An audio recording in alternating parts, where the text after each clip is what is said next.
Guys, courage don't enter. Oh. And Dan is telling him that you don't enter. That his wife cannot even raise his finger on him. That the only thing his wife can do is to cry. After crying, she will come and beg again. That Mona slaps him right in front of his friend Dan. And Dan is telling Ejike that you caused it, that you shouldn't have allowed Mona to be working. Because right now that Mona earns her money, if the situation got worse, she might decide to leave the marriage.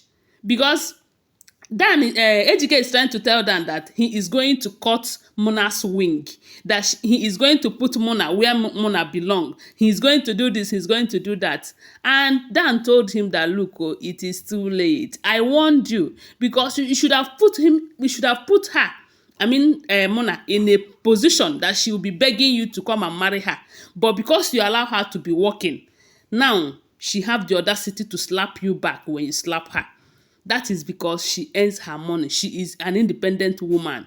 If you want to stress her in this marriage, she will definitely walk out. And with this court marriage that they did, you know that even if she decides to leave now, that Ejike is going to share his property into two because they did court marriage. You know, Ejike wanted them to do that court marriage so that he will avoid his village people. You know that if he really want to do traditional marriage, the village members will be included. But he was trying to avoid that and got into court marriage. Now he is seeing shege from Mona. That is good. Then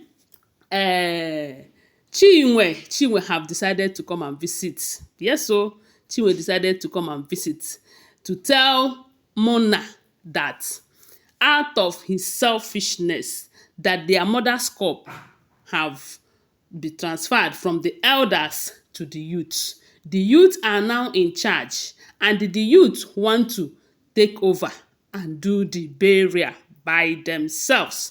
That they are giving Ejike 1 week. After 1 week, if Ejike did not come to bury the mother, the youth are going to bury him. Then the consequences. We are not talking about if you left for Ejike, Ejike will say let them go and bury the woman. After all, does he even care? He doesn't care.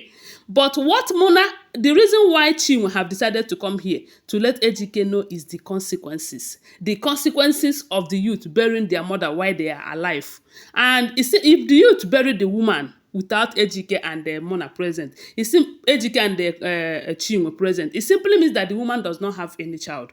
And after the burial, the two of them will buy. They will lose everything and they will end up buying. So for that reason, Chinwe have come to let Ejike know that they are giving him 1 week. After 1 week, that she is going to do a certain ritual. I don't know what the ritual is all about, to cut herself and her daughter off from their family. But I don't think that's the best decision. The best thing is for Chinwe, to join force with the youth as part of the woman's child. Yes, and what they are saying is she will be claiming that she is part of the burial, but for the fact that she doesn't have money, she is there to give her own little support, even if it is in kind, you know. At least with that, nothing will happen to going to do any ritual to separate herself from the family. It doesn't work. This is culture and tradition for you. As long as that blood still run through your vein, you are still part of that family. But Ejike did not understand it that way. Now, Dan.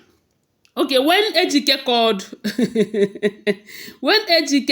Chinwe names, calling her a whore, that she shouldn't step her feet into his house again, Chinwe gave Ejike a very resounding, renowned slap to reset his memory. And when he wanted to slap her back, Mona stopped him. And Ejike told Mona that, that you don't even know your worth. That someone slap your husband in your presence. Only thing you can do is to stop me from slapping back. That you do not even care to fight her or do anything. That simply means that you don't know your job as a wife. And Mona told Ejike that you deserve the slap. How dare you call your sister a whore? With this your attitude. See, Ejike deserves every minute. Let them be slapping him so that he will see if his sense will come back together.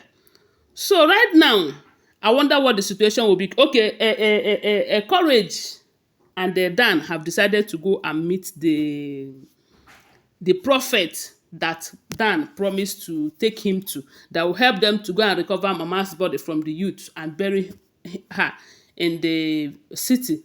But something that gladdens my heart was what the prophet told them. The prophet told them that all he is seeing is doom, and for that reason, he will not follow them to that village. Yes, he will not follow them to the village because he sees doom everywhere. And this is because they think they can run away from the culture and tradition. You see, this Dan is a blind man leading Ejike, who is also blind. Dan does not know where he comes from. He's an orphan. He doesn't know his roots. He doesn't know anything about culture and tradition. Ejike, on the other hand, did not grow up in the village. The only person that can tell him the truth, which is Andy, he is not listening to Andy. Now, the prophet is telling them that the right thing for them to do is to go and make up with their village people and bury his mother so that he will not encounter future doom and danger in his life. And I said, if there are still prophets like this, things will not be spoiling. Thanks for watching. Tell me what you think about it on the comment section and share this video.